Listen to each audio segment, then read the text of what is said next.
When I was a kid, I always dreamt of having an exciting life and an exciting career. Okay. My friends at school, they used to think about becoming fighter pilots, astronauts, and so on. Okay. I always, and this is true, I always wanted to become an archaeologist. Okay. And you can be asking why I'm here. Let me tell you. I remember I was really attracted about the fact of being able to travel to exotic places, meeting interesting people all around, and there was one big idea that I really love. Okay, and was the fact of having this corpse, an ancient human being. Okay, that with some investigation and some analysis, I could get to know the root causes of its death, and I couldn't ask him, obviously, because he's not there anymore. Okay, but I could investigate on this and get to know a lot of the life and especially the death of this individual. Okay, no matter how long he died. Okay, obviously, a few years later, I realized that I had not I was not fit enough for jumping from tree to tree with a whip or something like that. I've seen too many films when I was a kid. And so I wanted to become, and this is true once again, I wanted to become a forensics specialist. Okay, and now once again, I think you start seeing a pattern here. Well, I would like to take this body and to get to know the information, all the chain of events that led to the death of this individual. Okay, well, that couldn't be. Okay, so now I'm here, and I'm sure I told you I'm not an archaeologist, I'm not a forensic scientist. Okay, in fact, I'm pretty much sure you can guess I work at IT, I work at software development. Obviously, I'm here presenting at SQL Bits. But I can tell you one thing. I managed to fulfill my dreams. I managed to achieve my child expectations because I have an exciting life and an exciting career in IT. Trust me, that's possible. And in fact, I travel to a lot of places, to a lot of customers, and I get to know a lot of interesting people. And I've got my corpses. I've got my investigations on that corpses. Obviously, the corpses, and luckily, they are not human remnants. They are not people. They are processes. They are dead processes, and I investigate the root cause of the death of these processes. Okay, and that's what we are going to talk about today. Okay, that's what I want to share with you today. My name is Pablo Alvarez, and by now I'm sure you probably know I'm no British. Okay, sorry for my pronunciation. Okay, I try to talk slowly, to speak slowly. Well, I work at Blink Concepts, which is a Spanish leading Microsoft know-how technologies enterprise, and there I lead the DOT team, the debugging and optimization team. So my work is this. My work is to travel to customers with problems and try to get to know what happened in the environments when there was an unexpected crash, or what happens in their applications or in their servers when there is some major slowdown or something like that. We work in a kind of rapid response team fashion. Okay. Well, I like to show these slides mostly because designers did on them. Okay, you can even see them there, but I don't want to get on this. Okay, I just want to talk about briefly about what are my objectives for today's session. Okay, and what I want is what I've just said. I want to share with you my passion for this kind of debugging. Okay, for post-mortem debugging mainly. Okay, and I want you to learn that there are some techniques and there are some tools that can be useful to you. I don't expect you to become experts at WinDebug when you get out of this session. I I don't want you to become expert at SQL internals, at .NET internals, or Windows internals. Okay, but I want to show you that we have some tools that we can use to get there, to really get there, to help us solve our problems, and well, they can be even funny. Okay, so that's what I want to talk about, and that's my objectives for today. So we have just 50 minutes, I guess. So we have to follow a very simple plan. I just love this one. I love this slide. Okay, we are just going to be doing things. Okay, obviously I need to make a little refresher beforehand, but it will be really fast. Sorry if you think it's too fast. Okay, I hope it's not. But once again, my idea here is not to teach you to do the steps I'm going to do, but to show you what we can do. Okay, that's the idea. Okay. So now you know me. Now you know a lot about me, and now I need to know a little bit about you. Okay, obviously I cannot go one by one asking you questions, or so it would be great, but this is not the moment to do that. So I wanted to ask you two questions. Well, one of the questions is twofold, but now I'm going to ask you three due to some recent events. So the first one is, so I don't feel alone, I had to ask you this. Any one of you had problems with the flights today, or to leave from here? In case you are doing, okay? So I really understand that. I'm going to be stranded here in London for a couple of days too. So I just want to wish you a safe trip back home when you leave. Okay, I wanted to take the opportunity to do that now. Okay, and the two real questions. Okay, the first one is twofold. First of all, can you raise your hand, the ones of you that are mainly developers? I know we mostly share. Cool. And can you raise your hand, the ones that are mostly administrators, sysadmin? Great. I love that because we have a really heterogeneous audience, and that's something I really like, because I want to show you that what we are going to see right now can be useful for both sysadmins and developers. Okay. In fact, the first half of the session is going to be more focused against sysadmins, okay, and the second half of the session more against developers. Okay, great. The other question, and the last one, the last thing I want to know about you. How many of you do know WinDebug, or the debugging tools for Windows? Well, I'm going to ask this other way around. How many of you haven't ever seen WinDebug? Cool, great. Okay, so this is the agenda. Okay, I'm not going to go talking about these topics right now. We're going to start with the nice things. First of all, WinDebug. That's the tool that we are going mainly to use. It's part of a debugging suite called Debugging Tools for Windows that you can download freely from Microsoft. Okay, you have the address there. Okay, and this tool has been in use for a lot of years. Kernel drivers developers, they do know this tool very well. Okay, but it's still really kind of obscure. Okay, so I want to show it to you, and I will do this just right now. Okay. Just a few things. It's not just one tool. It's not just WinDebug. It's a suite of tools that can be used in different scenarios. Okay. There are three main debuggers: WinDebug, CDB, and KD. Okay. KD, it's kernel debugger. We are not going to talk about kernel debugging in this session. CDB is the console debugger, and WinDebug is the graphical debugger. Okay, now in a minute you're going to see the graphical debugger. Okay. Okay, so there's one more thing in this suite that's really interesting, that's really cool, which is the debugger.chm, which is the help file. Okay, the help file holds a lot of interesting examples, and it's not just a help, it has some kinds of tutorials. It's great help.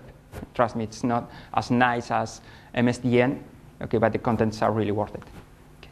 And the last thing I wanted to mention is this tool is mainly aimed to debug problems at production servers. That's in fact the strong point of this tool, and that's in fact what I want you to, one of the main takeaways of all this session. Okay, we are used, for example, to the Visual Studio Debugger. Yeah, it's cool, it's great. In this new version, it's even better. Okay, and it has a cool user interface. Okay, this is ugly as hell. Okay, you are going to see it, but it's really lightweight, and we can use it to debug our production environment. So in fact, it has an installer, but we can simply X-copy the files to the production server and start working there, okay, with care. Okay, so now for the first demo, I want to show you, well, is it really so ugly? Yes, it is. Okay, you're going to see it right now. Yes, let me open the virtual machine. Okay.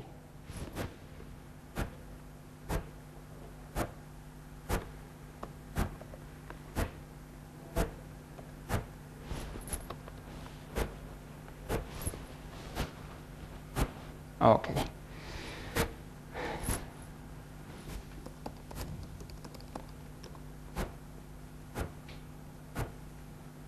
Let me switch to this.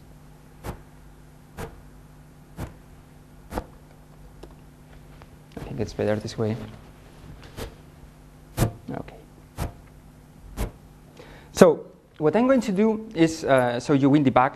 I've installed the tools in this machine. Okay. But I'm not going to still start debugging SQL Server yet. Okay. I'm going to do something kind of easier. I'm going to open the Notepad.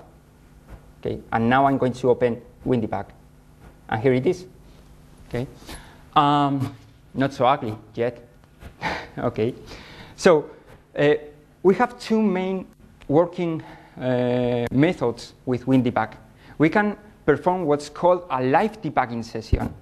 And that's the first thing we are going to see. I can open the debugger, press F6, and go and attach to a process. Okay, I've chosen the process name. So I'm not going to lose a lot of time showing you the interface, the options where I'm clicking. Okay, that's not the idea. Okay, so right now I've successfully attached to this process, to this notepad. Okay, and in fact, if I want to try to reopen the window, I cannot.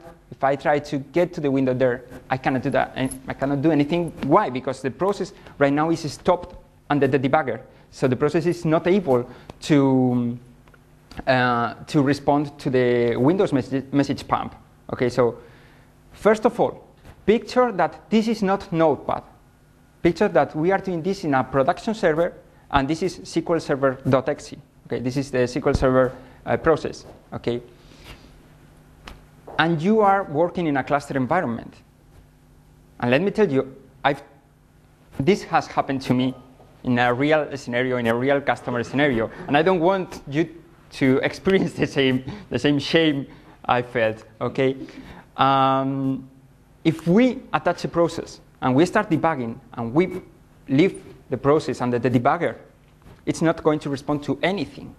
So it's not going to respond to the looks alive or is alive signal that the cluster is asking. So what's going to happen? A failover. Okay. And in several scenarios, that can be a bad idea. Okay, so be careful with this. Okay, be careful with this. And as always, when you start learning this tool, do it on virtual machines or do it on development servers or do it safely. Okay. Obviously, I can resume the execution of the process. I can go there. I say go, hit enter, and now, obviously, the process is responding, it's working normally.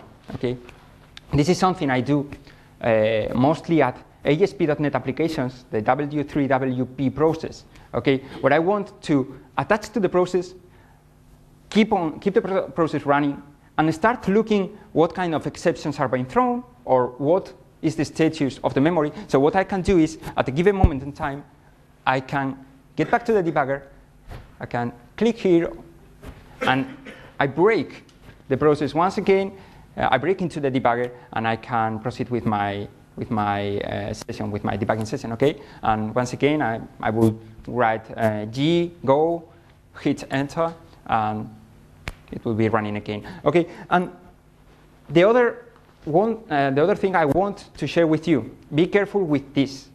Obviously, I can attach my debugger, as you've seen.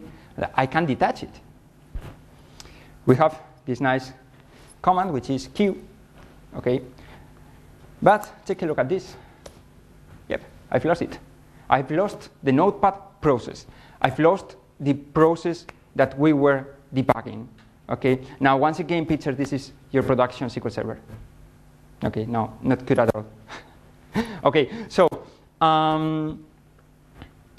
I just wanted to let you know this is not the kind of debugging that we are going to do. Okay, we are not going to do live debugging today. Okay, but it's quite useful sometimes, and this is something I wanted to share with you, because when I attach to a process, I can, as you've seen before, I can choose the process I want to attach to, and I have this little checkbox there. Well, now I don't know anything about user interfaces, okay? But if it was my decision, okay, I wouldn't do this like this. I wouldn't mark this checkbox as off by default. I will have check it by default, because if I don't check it, if I don't explicitly check this checkbox, the kind of debugging we are going to do is invasive.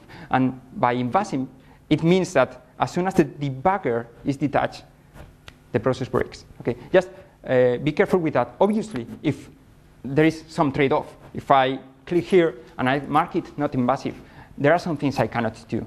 Okay, and there are many things I cannot do with the process. Okay, so we have to know what we want to do. But I wanted to let you know this is dangerous. Okay, in the sense that we can crash the process upon the detection of the debugger. Okay, now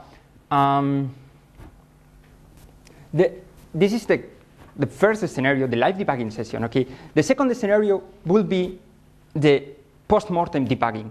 Okay, it wouldn't be as we've seen here, attaching to a live process, but getting this corpse we were talking before and loading it inside WinDebug. And this corpse is the dump, the memory dump. Okay, so I'm sure all of you are familiar with dumps, or at least with the blue screen of death. Okay, just let me tell you one thing: the blue screen of death is a good thing. Okay? It's not evil; it's a good thing. In fact, what happens when we get this blue screen of death?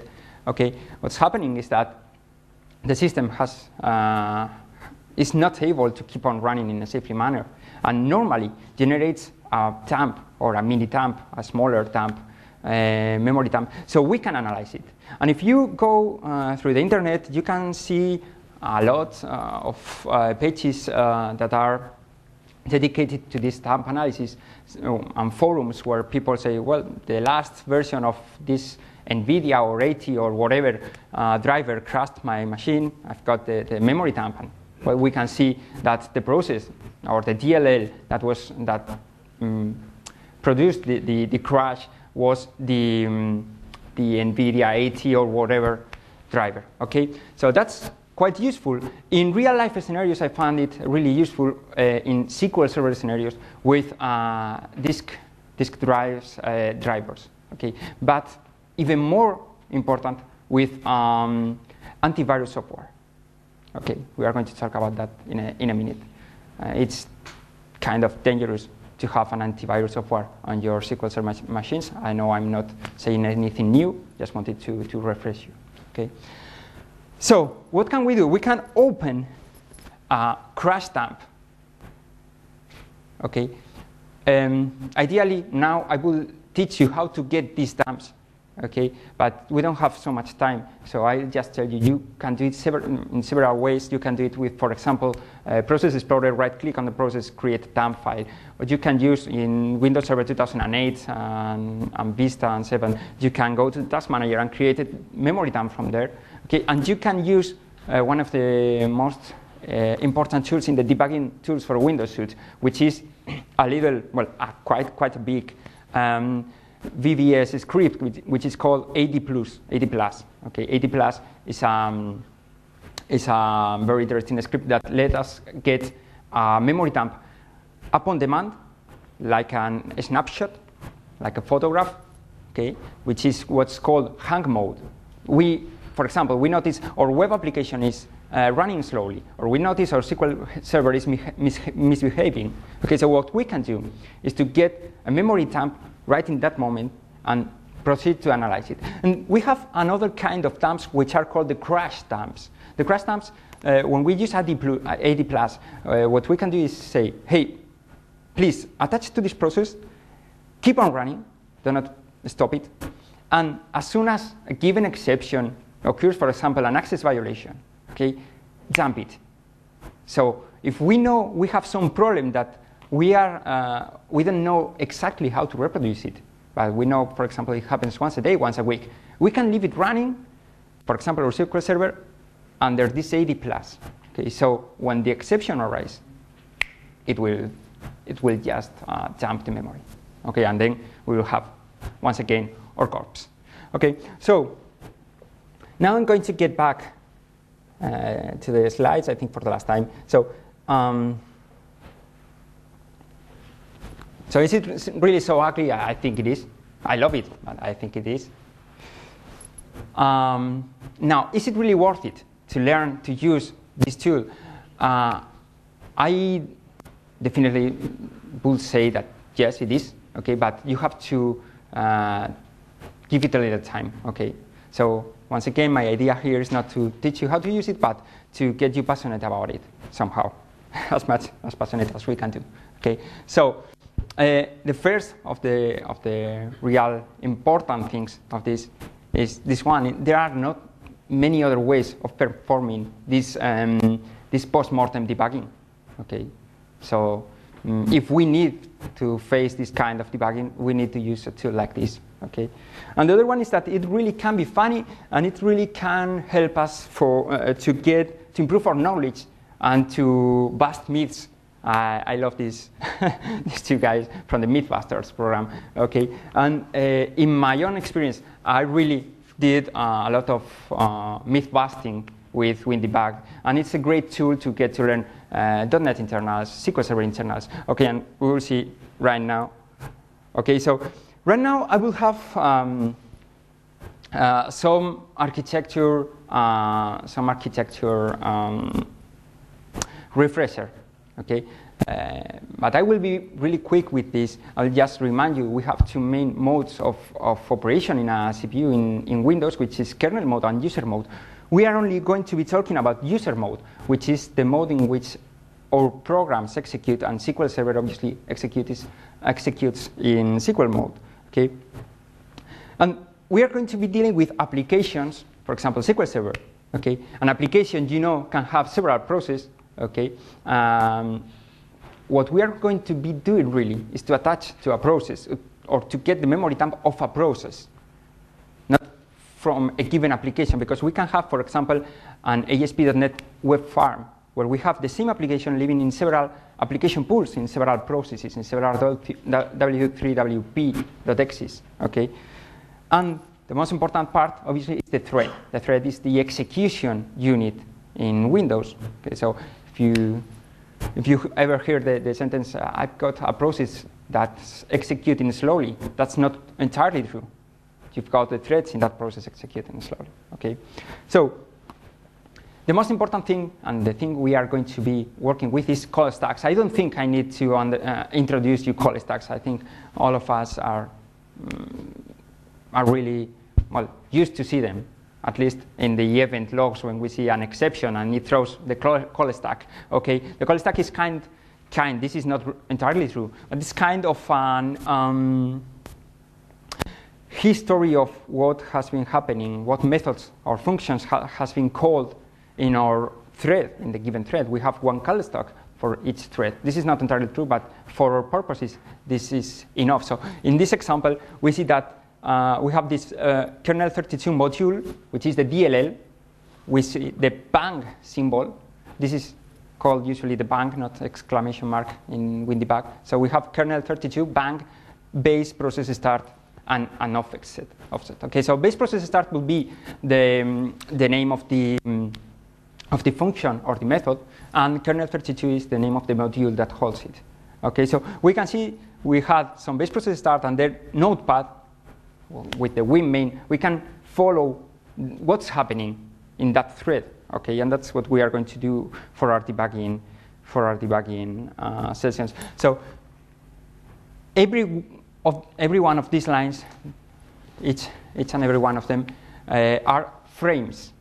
Okay, they are called frames, and we can get to a given frame, for example, to get to know the local variables of that frame, of that function, or the parameters passed to that frame or that function. Okay, just to finish with the terminology. Okay, I'm not going to get into this. And the last thing I want to refresh, in case you don't know about it, okay, is the symbols. Okay, so what are the symbols? The symbols are the main initial problem we all face when we started debugging with WinDebug. So just if you feel interested and passionate about this, just give me a minute, your attention with this, because you are going to face these problems. Okay, the symbols are the debugging symbolic information. What's that? You know, when I compile an application, when I compile a .cs file, okay, I get, well, .cs file is not a good example at all because it's a managed file, but C++ source code, for example, I will get a binary that I can execute in my machine, but in that binary I won't have the name of my attributes, the name of my fields, the name of my properties, nor the name of my methods, nor functions. I will just have memory addresses, okay? And to be honest, if I'm taking a look at what you can see up there without symbols, I see kernel 32, bang, and an offset. I don't know what kernel 32 is doing there. It's opening a file for read, it's opening a file for writing. I don't know what's happening there. Okay, so what I can do is use this symbolic information, symbolic debugging information, these symbols, which is a file that we can attach to the binary or distribute it with it, and we can use this file so the debugger. Visual Studio Debugger works like this, and WinDebug and almost all debuggers can load this file and match name of a function, attribute, field, whatever, to a memory address on the dump or on the processes. Okay, so we can get this matching, and we can see that we are on a create file w function of the AP that at least it gives us the idea that it's creating a file, so we can get to the intention of the programmer or of the code. Okay, so symbols are really important. How do we get them? Well, every time we compile an application, okay, we can use this checkbox to generate the PDB files, the symbols files. Okay, but obviously, when I try to debug SQL Server, I won't compile SQL Server. I tried to ask Microsoft for the access to the code, and now they didn't want to share. So I cannot compile the code by myself, and I cannot get the symbols by myself. What I can do, in the case of debugging SQL Server or debugging Microsoft programs, is connect to one public symbol server that Microsoft has ready for us. Okay, you will see the address later. Okay, so the idea is that if I want to start debugging, I need, or at least I need, to have these symbols because I'm not so good to be able to work without them. Okay, so first of all, we have to set up our symbols. In these demos, okay, in my demos, I have the symbols previously set up, and in fact, I have all the information downloaded, all the symbols downloaded to my local machine. We can create a symbol store locally in our machine, so we don't have to get to the symbol store every time we open a dump. In fact, I remember when I was working at Microsoft, every time we had to open a customer's dump, it was the moment for the coffee break, okay? Because it will be quite a long of time until all the symbols would be loaded on my local machine. Okay, so now we are going to start working with a real example. Okay, this is a real world example, and in fact, this happened back when I was working there at Microsoft PSS support team. Okay, and this is one nice demo that shows a problem that would be really, really difficult to debug if it wasn't because of these post-mortem debugging capabilities. Okay, so SQL Server. Sorry, I'm not going to get much into the details, but you know SQL Server has it has an error log, and sometimes it writes information to it. Sometimes it's good to take a look at the error log to see what's happening there. Sadly, I know many people that don't have that that custom. And this customer, they suddenly saw that, well, their system was misbehaving. It was, in fact, sometimes they had to reboot the system. And they saw a lot of messages like that on the error log. Okay? And it's the infamous 7883 error in SQL Server. What's this error? What does it mean? It means that one of SQL Server schedulers, you know, the logical CPUs, is not able to work, to perform more work because a given task, the task that's currently executing in that scheduler, seems to be stuck, or at least is not yielding in the last 60 seconds. So, you know, we have several CPUs in our SQL Server. Each CPU has a scheduler, okay, by default. So picture that we have, for example, a maximum of 64 tasks in the tasks list of a given scheduler, okay? And suddenly one of these tasks, we can only execute one at a time, and suddenly one of these tasks refuses to leave the scheduler.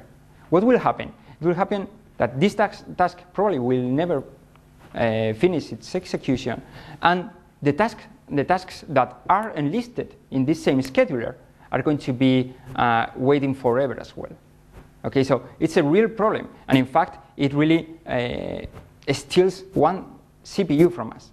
Okay, which is another added problem. Okay, so it's really a severe problem. So with this information, at the same time that SQL Server writes this, SQL Server is smart enough to say, hey, this is not a normal situation, this is anomalous. And SQL Server, I like to say, SQL Server feels pain somehow, because it detects the anomaly, the anomal situation, and it creates a memory dump.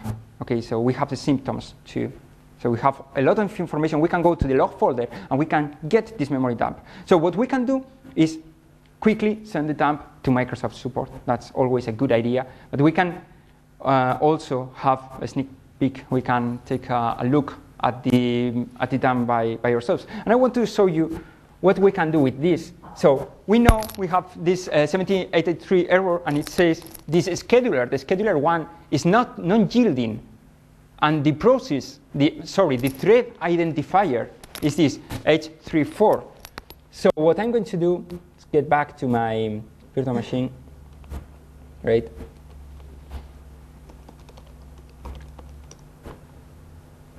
Okay, I'm going to open a dump, this one. Okay, the first thing I'm going to do is to reload the symbols. Well, you can see that I've got a command which is lm, and I see all the modules that are currently in the dump, in the memory of the process that was there. Okay. The cool thing about this is I've solved a lot of problems and a lot of cases only with this command, with lm. So let me tell you one thing. Probably you won't agree with me, but I tend to believe that, obviously not on purpose, but customers used to lie a lot. Okay, not on purpose. We all know that they don't want to do that, but they don't fully know all their systems. They don't really know which version they are or which version they aren't. Okay, and a lot of times I face a problem and I felt this was a known bug, and the customer would say, no, we are working in that version.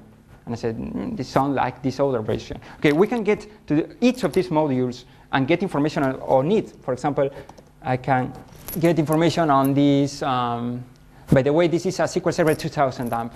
Okay, I can go there, for example, this module, or whatever module I want.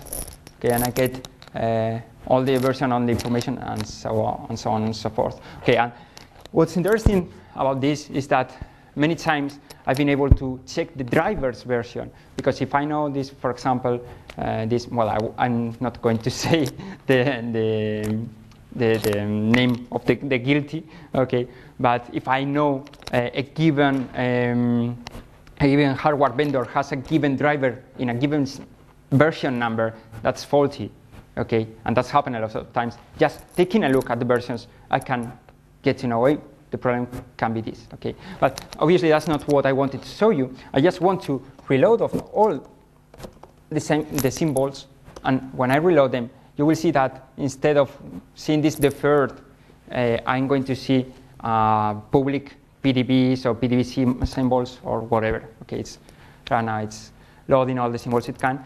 So what I'm going to do, there's no need to load the symbols beforehand, okay? It will load them as it needs them, okay? But it's faster to load them beforehand, because one thing I hate is having to wait while I'm on a debugging process. So I prefer to load them beforehand. So we can get back to the error log snippet, and we see that the thread is 834. So I can go to my, sorry, this is not the one, to this, okay, and I will get to that thread. Okay, that's an operating system thread, so it gets a kind of a special syntax. I don't know if you can see well the syntax in the end of the group, but you're not losing much, because it's really awkward. You are going to have to practice this by yourself, but it's not so hard to follow. For example, if I want to see all the call stacks of the process at the moment that this process crashed, okay, I can do that with this command, which is the ~k, for example, okay, which is obviously show me the list of all threads. Well, this tilde is the thread character, and it looks kind of like a thread. The star obviously is everything, and the k from stack.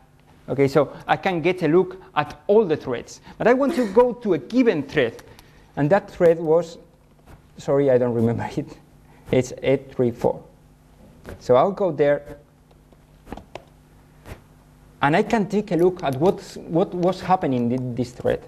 Okay, and I see this thread was, I can see, the thread goes from the bottom to the top. Okay, so I can see it started processing commands, login. After the login, we can see this check password, crypto API somehow, and load DDL handle, enter critical section. This thread is waiting for a critical section. And the critical sections are kind of a synchronization primitive. Okay, so what I can do is take a look at all the logs that there are in the process, and I see there are 4 main crit secs. Okay, I used a command that showed me the logs. Okay, and there are several here, and we have this one, which is interesting because this one they have the log count to 0, but this one has 22 waiting for this log. Okay, so this one is the interesting one. So WinDebug is a cool tool. But there are many commands, many ways of doing things. So there is where one of my favorite features of WinDebug comes in, which is the extensibility. Okay, WinDebug can be programmed against. Okay, we have an API, and we can create what's called extensions. Okay, and there are some great extensions out there. In fact, there are some that are really a must, like the SOS to debug managed code. But here we have we wouldn't need it.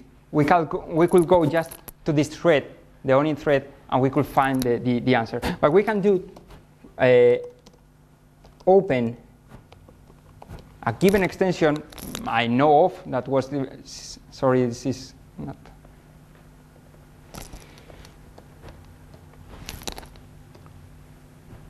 Well, somehow I don't know why. Oh yeah, now I know. Okay. I've opened an extension, and now I have more commands. I have commands that are able to automate some tasks. Okay, I don't want to get into the details, okay, but I can use extensions to perform automatic debugging tasks. And this extension has one function, one extension function that's called crit list that shows all the critical sections. And now I see in a much easier to check format that there is a critical section owned by thread 27, and all these threads are waiting for that. So the big guilty here is the thread 27. So what's happening on the thread 27? I go to the thread 27, and I'm going to take a look at the stack. Well, the stack is larger, so I'm going to, this is what happens. SQL Server, executor PC, so probably an store procedure, execute transform, whatever, blah, blah, blah, blah, blah, blah, blah, blah, blah. Now, SQL driver connect and load driver. So store procedure that's loading a driver, so that can be probably a link server. That's the only thing I can think about, because SQL Server to load a driver, I think it can be only done by the linking to a link server. Okay, so we have some ODBC load driver. We have load driver, and now we get to this one fx init DLL main. Probably this is the driver that is trying to load, and we get to this one config DLL. Whoa, message box. Now, bear with me. Not just message box, modal message box. So the driver is somehow it's crashing. So the driver crashes and tries to show to the customer, or to the customer of the driver, a window with a typical retry, ignore, cancel message. Okay, this window is not going to be ever shown in the desktop, because the process that's running this won't ever show. It doesn't have interaction with the desktop. So you can never click on OK or cancel or abort. You cannot do anything. Okay, so the problem is that the developers of that driver, they didn't expect the driver to be used this way, to be used as a link server in SQL Server, or they didn't thought about it thoroughly. Okay, and when we get to this point, what's the next task? Find the guilty. It's the funnier tasks of them all. Okay, I'm not going to do that because, well, shut down the cameras. I'm going to do that. Just take a look at this. We can use the same command as before. Okay, I'm sorry, I read it other way around. And obviously, I bet some of you have guessed it by the name. It's VisualFox Pro ODBC driver. Okay, I must admit that Microsoft explicitly states that this driver shouldn't be used as a link server, and in fact shouldn't be used in a multi-thread application. Okay, so the problem was here. The problem, this particular problem, we can get more information on the dump to get the exact store procedure that was executed and the exact message that was written on the message box. And in fact, this was something related to the ODBC driver couldn't write to the temp directory, to work tables, couldn't create the work tables in the temp directory. But I won't get into that detail for this session, okay? But it's funny to do. But I want you to think, how could you do this without a crash dump or without WinDebug? And these kind of errors, I see them a lot of times. Okay, I've got another demo here. I'm going to do it really quick. Okay, I just want you to get with the message. Okay, I have another nice demo that I wouldn't be able to solve this problem without WinDebug. I want to keep thinking about it and start seeing the reason why this is really a good idea to at least learn a little bit about this tool. Okay.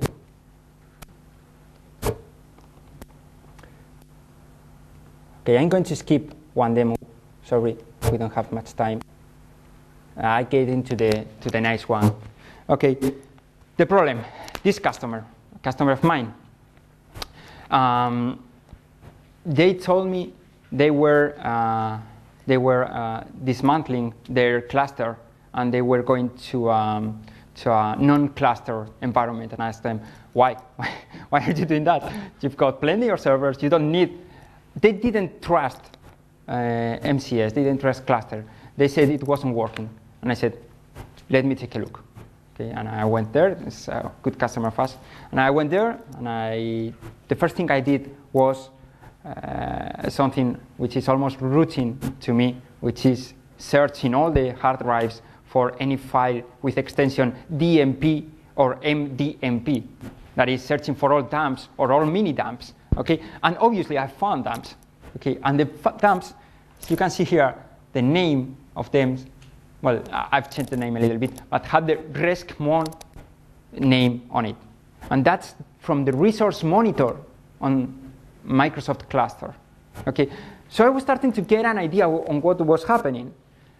There was some cluster resource, be it SQL Server, be it disk, be it a network, whatever, any resource in the cluster that was crashing. And when the resource crashed, a failover was on the. So I've got the information here. Sorry once again, I don't want to seem rude, but I don't want to get into the details and explain a lot. And this one involves a little some tricks that may not seem obvious. Okay, but what I'm going to do first is get into the context, into the moment in time, kind of, when the problem happened. So I'm going to check if there was some exception on this dump, and I'm going to get into that context. So I get to the stack pointer and the registry. And this is the, sorry, I'm going to reload all the symbols previously, because I don't want to keep waiting later. So what I'm going to do is to get to the current line in the stack that we are somehow executing. We are not executing lines in the stacks, but you get the idea.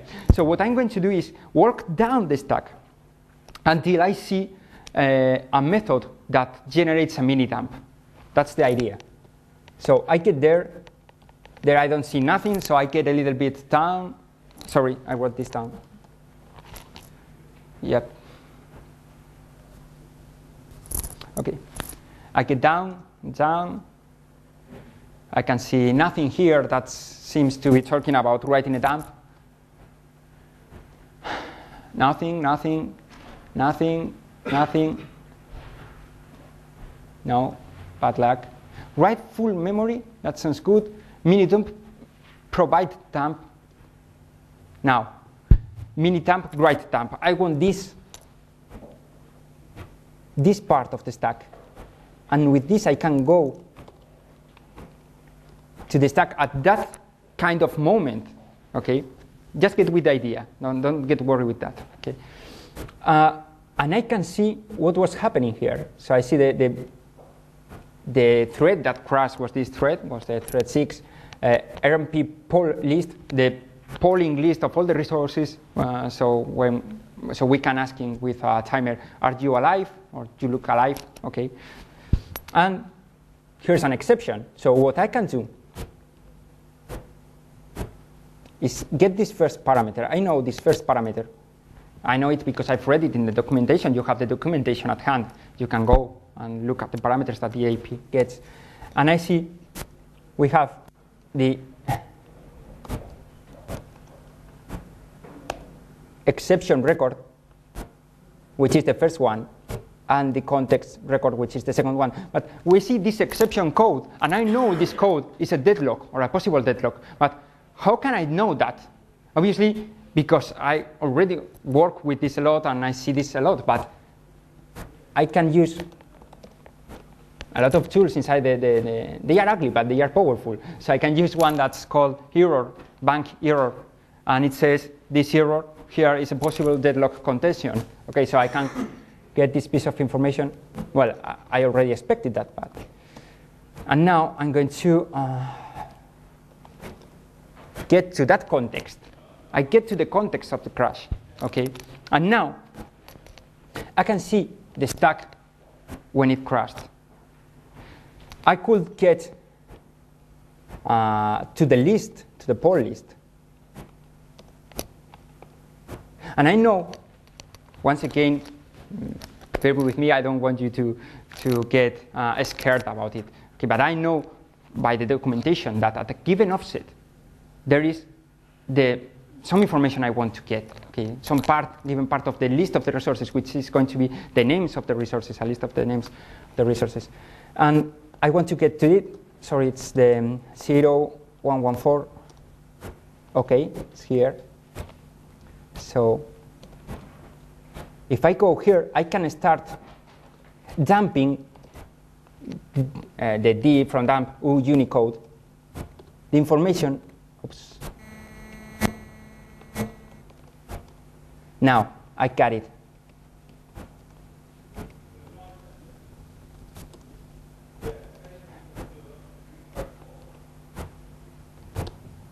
Well, the last one, this one, I'm not going to dump it because it's the name of the server. And obviously this is a real life dump from a customer of mine, and I don't want to dump it. But what I've got here is the name of the DLL that caused the problem. So yes, I know it seems hard. Trust me, it is not. Okay, it is not so hard. It's just follow some steps, getting to know some structures, and reading. When I've got a new problem, I just go to the internet and there's everything, all the structures and everything. Okay, but I was able to get to know the exact driver that crashed, and I can. In fact, in this scenario, I was able to avoid the customer dismantling the cluster, and he just updated the driver of this driver, and the problem went away. Okay, now, once again, what could we do to solve this kind of problems if it wasn't by this kind of debugging? I think it's really, really interesting. Okay, now, I'm just going to finish. If you give me just 5 minutes, okay, 5 minutes more, I want to show you the other use. In fact, I used to do this, well, quite often, but the vast majority of my time is spent trying to resolve problems in ASP.NET applications in code directly from our customer. Okay, and there is something really nice there that I don't want you to miss. Okay, which is what's called SOS, which is it stands for Son of a Strike, and it's the name of one WinDebug extension, just like the CAXPoof that we've seen before. One WinDebug extension that allows us to debug managed code. Okay, so WinDebug is a native debugger. It doesn't understand .NET at all. If we want to debug .NET, we need this. Okay, we need this, or well, in .NET 4, we have a new extension which is called CLR. Okay, so I just want you to show that, well, this scenario is a crash dump of a real ASP.NET application with real problems. So this is done from the W3WP process that holds the customer's application. The first thing I need to do is perform the load to load the SOS. Okay, and now I've got a lot of really interesting commands at my disposal. One of the most interesting ones, for example, if I believe there is some kind of problem with the memory management in the application, and trust me, almost always there are. Okay, I can use dump heap. Dump heap, I will try to avoid hitting enter because it will last really long time. Okay, dump heap is an extension that will process all the managed heap, all the place where the memory grants are done in .NET. Okay, and will tell us what is stored there. So what I'm going to do is pass the parameter stat, and this will get us an histogram of the distribution of the types. So I can get at the end of at the beginning the types with less instances and less memory consumption. At the end, the types with the most instances and most bytes really in use in the application. Okay, I can get to do things like, for example, trying to look for all the exceptions. So I can do this beyond type exception. Okay, and now it will look for all the exceptions. This is really extremely useful in this kind of applications. Why? Because a lot of time, really a lot of time, I find that these applications from our customers, they are throwing a lot of exceptions. Maybe they are being cut, but they really hard performance. So that's one of the things that are easier to solve, and that really pays off to take a look. So I can get and take a look at each exception. I can almost program on WinDebug performing for each loops. So I can say something like, for each exception in that part, just show me all the information of that exception, so I can kind of script my debugging sessions. Okay, well, with this I just wanted to let you know this tool really has a huge potential for solving problems, not just in native mode, which is the first thing we've seen, okay, but in fact especially in managed mode. Managed mode, I really use it every day. I really use this tool a lot. So with this, I finish with the demos I wanted to show you. Okay. Now, just so you have some good resources on this. Obviously, first of all, you have my email address. Any doubt you have about it, or if you want to keep on going investigating this, but you don't know where to start, okay, just drop me an email. I will be more than happy to discuss about debugging. I really love this topic, as you can see. Okay, you have several blogs there at my enterprise, and probably the best resource would be this one in the middle, okay, which is Tess Ferrandes' blog. Okay, Tess Ferrandes is an escalation engineer from Microsoft, and she's really a blast in managed debugging, especially in ASP debugging with WinDebug. Okay, so nothing more. Thanks a lot for coming, and if you have any kind of question, just feel free to get me around here and ask me. Okay, thanks a lot for coming. Cheers.